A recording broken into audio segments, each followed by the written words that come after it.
வணக்கம் and welcome to the show interesting info. July 28 இன்னைக்கு world natural conservation டே அப்படின்னு சொல்லிட்டு ஒரு டேங்க.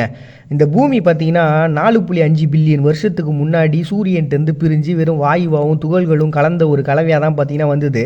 1 பில்லியன் வருஷங்கள் கழித்து அதை தொடர்ந்து கடல் அப்படின்ற ஒன்று இந்த பூமியில் உருவாச்சு. அதுக்கப்புறம் இந்த 2 பில்லியன் வருடங்கள் கழித்து ஆக்சிஜனேற்றம் அப்படின்ற ஒரு கான்செப்ட் நடந்து பல்லுயிர் பெருக்கங்கள்லாம் நடந்து அதுக்கப்புறம் தான் பார்த்தீங்கன்னா 3 லட்சம் வருஷங்களுக்கு முன்னாடி நம்ம ஆப்பிரிக்காவில் முறையாக மனிதர்கள் தோன்றும் அப்படின்னு சொல்லிட்டு ஒரு கான்செப்ட் இருக்குதா.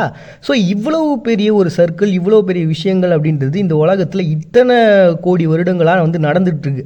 ஆனால் அத்தனை இயற்கையும் மனுஷனாக பிறந்த நம்ம பாழாக்கினுக்கிறோமே அப்படின்ற ஒரு கான்செப்டை நம்மளுக்காக நிரூபிக்கிறதுக்காகவும் நம்மளை அதை பற்றி புரிஞ்சு வைக்கிறதுக்காக உருவாக்கப்பட்ட ஒரு தினம் தான்.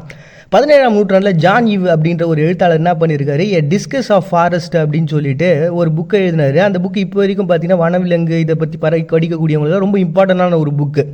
அப்போவே பார்த்தீங்கன்னா நம்ம இதை பாழாக்கிக்கிட்டு இருக்கோம் இந்த பூமியை அப்படின்னு சொல்லிட்டு அவர் சொல்லிட்டு போனார். ஆனால் அப்போ அதை யாருமே பெருசாக எடுத்துக்கல. அதை தொடர்ந்து ஒரு 200 வருஷம் கழிச்சு 19ஆம் நூற்றாண்டில் தான் இதை பற்றி பயங்கரமாக பேச ஆரம்பிச்சு நம்ம மரத்தை நடணும் அதை பண்ணணும்னு சொல்லிட்டு எல்லாத்துக்கும் ஒரு டே. ஏன்னா நம்ம தான் அப்போ பயங்கரமாக சண்டைலாம் போட்டுருந்தோம், இதை பற்றிலாம் யோசிக்கிறதுக்கு நேரமே கிடையாது.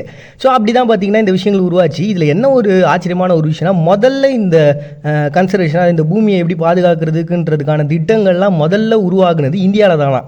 ஸோ அப்படி அந்த 19ஆம் நூற்றாண்டுடைய இடைக்காலத்தில் உருவாக்கப்படும். இதுக்கு ஒரு உதாரணம் சொல்லணும். நம்ம கூட அடிக்கடி பார்த்தீங்கன்னா இந்த வெள்ளம்லாம் அந்த சமயத்தில் ஒரு விஷயத்தை பேசியிருந்தோம், ஞாபகம் இருக்குதுங்களா? ஃபாரினர்ஸ் நமக்கு ஒரு சூப்பரான ட்ரைனேஜ் சிஸ்டத்தை வடிவமைச்சிட்டு போனாங்க. எல்லா தண்ணியும் கடலில் போய் கலக்கிற மாதிரி, அதாவது இயற்கை பேரிடருக்கும் நமக்கு எந்த அஃபெக்ட்டும் வராமல் பார்த்துக்கினாங்க. ஸோ இயற்கையோட போக்குலையும் விட்டுட்டு நம்ம அதுலேயும் வாழ்கிற மாதிரியான சில விஷயங்கள்லாம் அவங்க பண்ணாங்க. ஸோ இது முதல்ல கொண்டு வந்தது இந்தியாவில் தானா. அதே சமயத்தில் பார்த்தீங்கன்னா யுனைடெட் ஸ்டேட்ஸ்லையும் இதை அப்படியே ஃபாலோ பண்ண ஆரம்பிச்சிருக்காங்க. ஸோ இப்படி தான் இந்த பூமியை நம்ம எப்படி தான் பாதுகாக்கணும். ஸோ நம்ம இருக்கக்கூடிய இந்த இடத்த நாம் பார்த்துக்கிட்டா தான் உள்ள நல்லது. அப்போ தான் எதிர்காலன்ற ஒரு விஷயமே நமக்கு இருக்குன்ற மாதிரி ஏகப்பட்ட விஷயங்கள் நமக்கு அறிவுறுத்தக்கூடிய ஒரு டேவாக தான் பார்த்தீங்கன்னா வேர்ல்டு நேச்சர் கன்சர்வேஷன் டே அப்படின்னு சொல்லிட்டு ஒரு டே ஜூலை 28 நம்ம செலிப்ரேட் பண்ணுறோம்ப்பா. Next world grandparents day அப்படின்னு சொல்லிட்டு ஒரு டே. இந்த டே பார்த்தீங்கன்னா போப் பிரான்சிஸால் உருவாக்கப்பட்ட ஒரு தினம் தான். இது பார்த்தீங்கன்னா ஜீசஸ்னுடைய தாத்தா பாட்டிகளை பற்றி சொல்லக்கூடிய ஒரு கான்செப்டாக இது பின்னாடி இருக்குது. அதே மாதிரி பார்த்தீங்கன்னா இந்த ஒரு கான்செப்டுன்றது பைபிள்லேயே இல்லாத ஒன்று தான். பட் ஆனால் இதனுடைய கிளை கதைகள், கிளை புத்தகங்கள்லாம் இருக்கும். அதே மாதிரி பார்த்தீங்கன்னா அயோக்ரீபல் அப்படின்றக்கூடிய ஒரு பாரம்பரியத்தில் கூட இவங்களை பற்றியான விஷயங்கள்லாம் வருது. அதனால தான் இந்த டேட் சூஸ் பண்ணியிருக்காங்க அப்படின்றது ஒரு பக்கம். இன்னொரு பக்கம் பார்த்தீங்கன்னா உலகம் முழுக்க கிட்டத்தட்ட 771 மில்லியன் மக்கள் 65 வயசுக்கு மேலே இருக்கிறாங்களாம். இது நம்ம நாட்டினுடைய உலகத்தினுடைய மக்கள் தொகையில் பார்த்தீங்கன்னா 10%. இது 2100 24% மாறப்போகுது. ஸோ இவ்வளோ பெரிய விஷயத்தை நம்ம எதிர்கொள்ள போகிறோம். இப்படி ஒரு பக்கம் போயின்னு இருக்கு. இன்னொரு பக்கம் பார்த்தீங்கன்னா இந்தியாவில் மட்டுமே கிட்டத்தட்ட 728 முதியோர் இல்லங்களுக்கு தான். அப்போ எத்தனை பேர் அதில் முதியோர்கள் இருப்பாங்க பார்த்துங்க. ஸோ இந்த மாதிரி நம்மக்கிட்ட இருந்து தான் இவங்க பிறந்திருக்காங்க அப்படின்ற ஒரு பேசிக்கான கான்செப்டுக்குள்ளே இல்லாமல் நம்மளை ஒதுக்கி வச்சுருக்காங்களேன்னு சொல்லிட்டு அவங்க வருத்தப்பட்டுக்கிறாங்களே. ஸோ இதெல்லாம் நமக்கு புரிய வச்சு முதியோர்கள்ன்றவங்க நம்மளை வளர்த்து ஆளாகணவங்க, நான் அவங்கள ஒரு குழந்தை மாதிரி நம்ம பார்த்துக்கணும்டா அப்படின்ற மாதிரியே ஒரு அழகான கான்செப்ட்லாம் உள்ளே வச்சு தான் பார்த்தீங்கன்னா வேர்ல்டு கிராண்ட் பேரண்ட்ஸ் டே அப்படின்னு சொல்லிட்டு ஒரு டே செலிப்ரேட் பண்ணுறாங்க ஜூலை 28. நெக்ஸ்ட் அயர்லாந்தில் இன்னைக்கு ரீக் சண்டே அப்படின்னு சொல்லிட்டு ஒரு டேங்க. இது ரீக் அப்படின்ற ஒரு மலையில் எல்லாரும் ஏறி போகக்கூடிய ஒரு நாள் தான். இது அயர்லாந்தில் ரொம்ப இம்பார்ட்டண்ட்டாக பார்க்கப்படுறதுக்கான ரீசன் என்ன பார்த்தீங்கன்னா, அங்கே கிறிஸ்டியானிட்டி அப்படின்ற ஒரு விஷயம் அதிகமாக இருக்கிறதுனாலையும் அண்ட் புனித ஃபேட்ரிக் அப்படின்ற ஒரு பர்சன் பார்த்தீங்கன்னா இந்த இடத்துல ரொம்ப வருடங்களுக்கு முன்னாடி 40 நாள் விரதத்தோடு இருந்து அந்த பகுதியில் இருந்தார் அப்படின்ற ஒரு கான்செப்ட் இருக்குது. ஸோ அதெல்லாம் நினைவு கூறன்றதுனால தான் இந்த மலைக்கு ஏறுறதுன்றது இவங்க ரொம்ப இம்பார்ட்டண்டாக வச்சுக்கிறாங்க. இந்த மலை பார்த்தீங்கன்னா கிட்டத்தட்ட 2500 அடிக்கு மேலே இருக்குதுங்க. ஒரு 2 மணி நேரம் அவன் ட்ராவல் பண்ணி போகிறதுக்கு. இப்போ நம்ம ஊரில் ஐயப்பன் கோயிலுக்கு போகிறது, இந்த பெருமாள் கோயில் பார்க்குறது, முருகன் கோயிலுக்கு போகிறதுன்னு சொல்லிட்டு நம்ம ஒரு நடப்பாதை யாத்திரெல்லாம் வச்சுக்கிறோம் தெரியுங்களா, வேளாங்கண்ணிக்கு போகிறதுன்னு. அந்த மாதிரி தான் பார்த்தீங்கன்னா இவங்க இந்த விஷயத்தை பண்ணினுங்கிறாங்க. அண்ட் இந்த இடம் பார்த்தீங்கன்னா இதுக்கு முன்னாடி பேகன்களுடைய ஒரு வழிபாடு தலமாக இருக்குது. ஏன்னா இந்த மலையை பொறுத்த வரைக்கும் பார்த்தீங்கன்னா மனித குலம் இந்த பகுதிக்கு வந்ததுலேருந்தே இந்த இடத்த ஒரு தெய்வீக ஒரு பகுதியாக தான் வச்சிருக்காங்கன்றதுக்கான ஒரு உதாரணம் இது. ஸோ இது அந்த சமயத்தில் பார்த்தீங்கன்னா கிரன்ச் ஐகல் அப்படின்னு சொல்லிட்டு இந்த பகுதியை அவங்க குறிப்பிட்டிருக்காங்க பேகன்களுடைய காலத்தில்.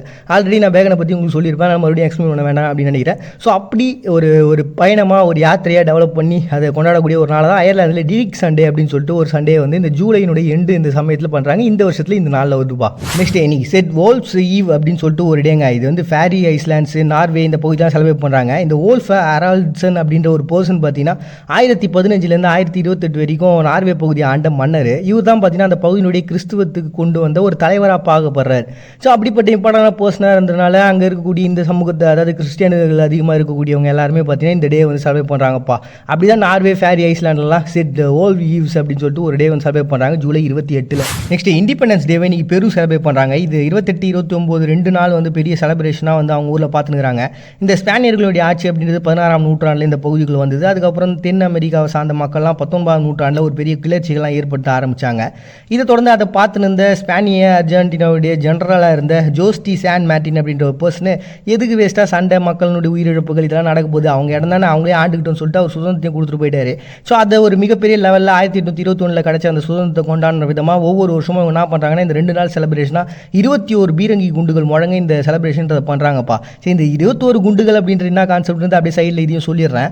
இந்த ஃபர்ஸ்ட்லாம் பார்த்தீங்கன்னா இந்த இந்தியாவுக்கு வரதுக்கு நிறைய பேர் ரொம்ப லைக் பண்ணிகிட்டே இருந்தாங்க. இந்த பகுதிகளெலாம் முழுக்கவும் பார்த்தீங்கன்னா அந்த இயற்கை வளங்கள் அதிகமாக இருந்ததாலையும் அந்த சுரங்கங்கள்லாம் நிறைய இருந்ததால், தங்கம்லாம் நிறைய இருந்தாலும் இதை எடுத்துன்னு போகலான்னு சொல்லி தான் வந்திருந்தாங்க.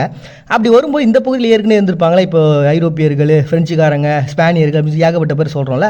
இப்படிப்பட்டவங்க இந்த பகுதியில் இருக்கும்பொழுது ஒருவேளை இந்த ஃப்ரெஞ்சுக்காரங்களோ, பிரிட்டிஷ்காரங்களோ இல்லை வேறு யாருனா இந்த பகுதிக்கு வராங்க அப்படின்னா, இப்போ நாங்கள் வர்றது உங்கள் கூட சண்டை போகிறது கிடையாது, ஒரு சமாதான உடன்படிக்கையை மேற்கொள்கிறதுக்கு தான் அப்படின்ற ஒரு கான்செப்டை சொல்கிறதுக்காகவும், அட் த சேம் டைம் கடலில் நடக்கக்கூடிய அந்த போரில் பார்த்தீங்கன்னா நாங்கள் தோத்துட்டோம், நம்ம பேச்சுவார்த்தை நடத்தலாமா அப்படின்னு சொல்கிறதுக்காகவும் பார்த்தீங்கன்னா அவங்களுடைய அந்த கப்பலில் 7 பீரங்கிகள் இருக்கும். இது ஒவ்வொரு டைமும் வந்து ஒரே ஒரு தடவை தான் சுட முடியும். அதுக்கப்புறமா நம்ம ரீஃபில் பண்ணிட்டு மறுபடியும் சுடுறதுக்குன்றது ஒரு குறிப்பிட்ட கால அவகாசம் இருக்கும்ல.